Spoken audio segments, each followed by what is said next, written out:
Hello everyone, it's Mark Goodacre here. Welcome to the NT Pod, a podcast all about the New Testament and Christian origins. It's episode 34, and today we're asking the question, was Luke a historian?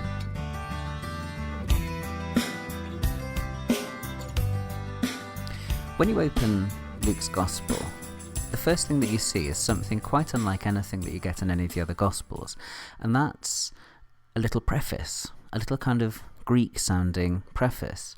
It even has the name of an addressee, Theophilus, which means something like God lover.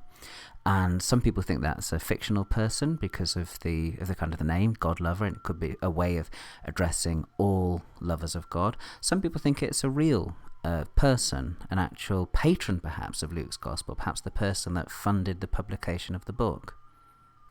But whoever that character is at the beginning of Luke's Gospel, there's no doubt that that preface itself has got all the makings of a proper Hellenistic Greek introduction to a kind of history book. If you read Josephus, for example, who provides a good analogy for Luke, because he's someone who's writing in Rome, he's writing Jewish history in Greek, and he's trying to put the kind of the best spin he can on the events that he's describing. He writes the same kind of literary prefaces, and if you go through other Greek literary works from this period, you often find that same kind of preface, and they often do the same kind of thing that Luke's doing there, and they underline the accuracy of the work, the research that they've done. It's like a kind of attempt to reassure the hearer, the reader, that they've done all of their research and what you are now reading is something that you can fully trust, something that you can actually put your full faith in. And if you look in the Gospel, you find all sorts of other places where you have the same kind of feel of a Greco-Roman history, someone who's trying to give the whole thing the kind of context of a work that you can rely on as a piece of ancient history. So look at the way that he dates things, for example.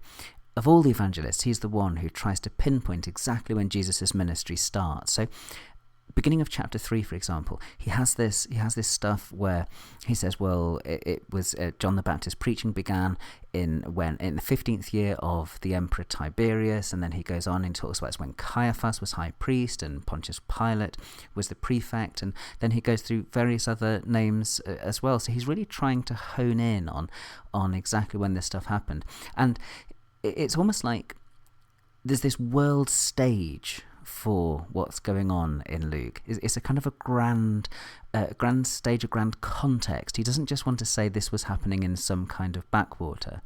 And part of that comes out of the fact that Luke also apparently wanted to write another volume, and Acts of the Apostles sets this thing on an even bigger world stage, so that it's not just that he's going to tell you where and when the protagonists did their work, but he's actually going to lead you into Rome ultimately, and that through all sorts of other areas with fine sounding shipwrecks and all sorts of different adventures going on for the protagonist. So you really feel quite often when you're reading Luke's Gospel and when you're reading Acts of the Apostles that you're moving in the world of a kind of Greco-Roman history.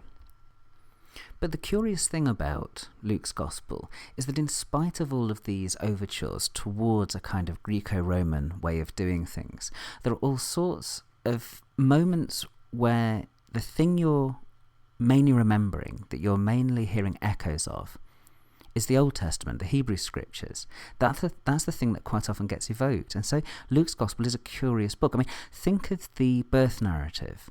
In Luke 1 and 2, not only do you have the attempt to put this on a world stage, so at the beginning of chapter 2 he talks about the census under Caesar Augustus, so naming the Roman emperor, but then all the way through 1 and 2 you have these very Hebrew Scripture sounding materials. It's almost like it's kind of breathing the atmosphere of the Hebrew Scriptures.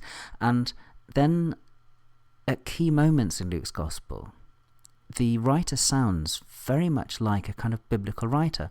There's a moment in chapter 9 in verse 51, where Jesus is about to turn his head to Jerusalem for a great big kind of travel narrative heading down into Jerusalem. And at that moment, in 9:51, Luke sounds very much like a kind of Old Testament writer. I mean, he talks about how Jesus has set his face before him to go to Jerusalem, which doesn't sound like the kind of thing that you get in a Greco-Roman kind of history. And sometimes the real affinities in Luke's gospel aren't with Greco-Roman historians, but are with those Old Testament books. The whole progress of the story, the progress of the narrative, is rather like reading the Deuteronomistic histories in the Old Testament, things like 1 and 2 Samuel or 1 and 2 Kings. What he does is he gives you a sense of this great plan of God, and the narrative is all about telling you the whole sweep of God's plan for salvation. This is why Luke's Gospel and Acts of the Apostles are often talked about as salvation history, because they're trying to tell the story of God's interactions with his people. So Luke is kind of an enigma, because on the one hand, he wants to give us this Greco-Roman style gospel, and on the other hand, he wants to give us something that sounds like it's part of the Old Testament. But what of Luke as a piece of history? Certainly Luke has the historian's gift for telling a really good story. It's Luke's gospel that, of all the gospels, has the most brilliant storytelling ability. It's Luke's stories that we tend to remember. Think of the story of the road to Emmaus in Luke 24. In that story, you really get a feel for the whole contours of the story and the characterization and all these kind of subtle layers that you see. Or think of some of Luke's parables. The most famous parables always coming in Luke's gospel, the Good Samaritan, the prodigal son, and so on. And not just the parables, but things like the story of the 10 lepers in Luke 17, where one leper comes back and says thanks. Luke has the skill of producing these great little miniature pieces, these memorable bits of story.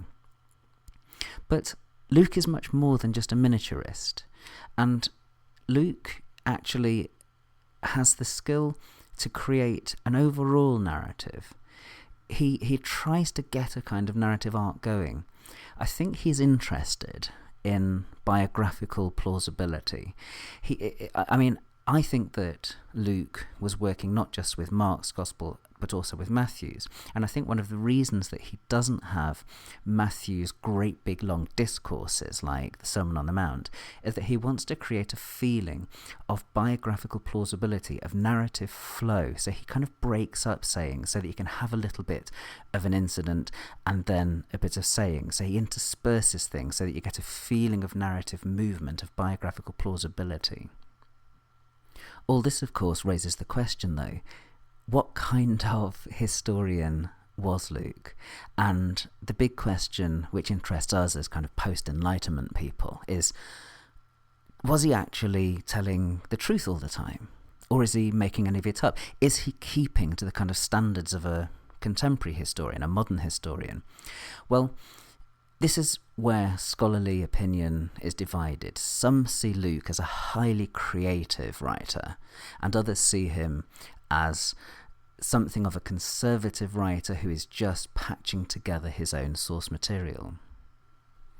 And it is a difficult one to assess. I actually come down somewhere between those that see Luke as a really highly creative writer who's making up lots of material, and those that see Luke as a highly conservative writer who's simply copying slavishly out of sources. And one of the things I like to look at to kind of to see how Luke crafts his source material is to take something like his story of the rejection at Nazareth.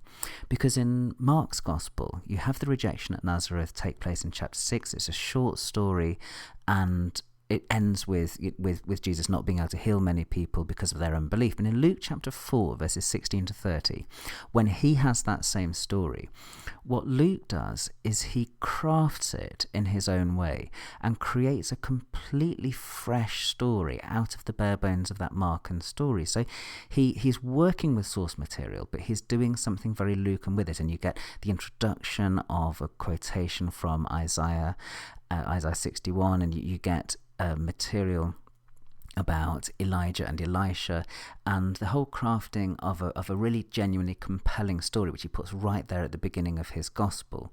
And I don't think there that Luke has got his own special source for that story, other than the one that he's got in front of him in Mark. And I think he's worked with the Markan story, brought it forward, and I think you can tell that he knows the kind of true location of it in Mark, because there's this amazing moment in Luke 4:23 where Jesus mentions what he's already done in Capernaum. And you think, well, he hasn't already done anything in Capernaum yet, because he's not got to Capernaum yet at this point in Luke's gospel. And that kind of suggests that he's brought forward that location.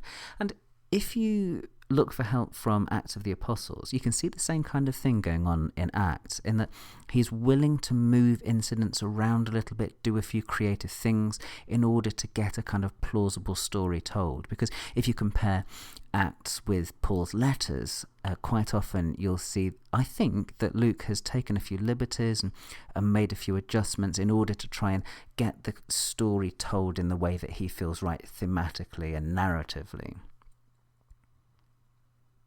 When I was a student, I can remember often getting the question in exams, was Luke a historian or was he a theologian? And of course what the examiners were trying to do was to get you to say both, and that in antiquity, you can't distinguish between historian and theologian because they were doing both things at the same time. And so in a sense, the right answer was one of those ones which students often do, where they say, well, on the one hand, but on the other hand. But actually, I think the way that I would answer that question about whether Luke is a historian or a theologian, I would be inclined to say that Luke does his theology by means of history. In other words, he's a true salvation historian. What he's doing is he's taking his view of God, his view of salvation through Jesus, and he's expressing it through telling the story of Jesus. He thinks the story itself, the telling of the story, is the doing of the theology, that the reader reads it, the hearer hears it, and then says, so that is what kind of person Jesus is. That's what kind of person God is. So he tells the story, and the theology emerges from the telling of the story. And in that, he's very similar to some of those Old Testament historians, like the Deuteronomist who writes Samuel and Kings. Well, thanks for listening to the latest episode of the NT Pod. You can find me on the web at podacre.blogspot.com.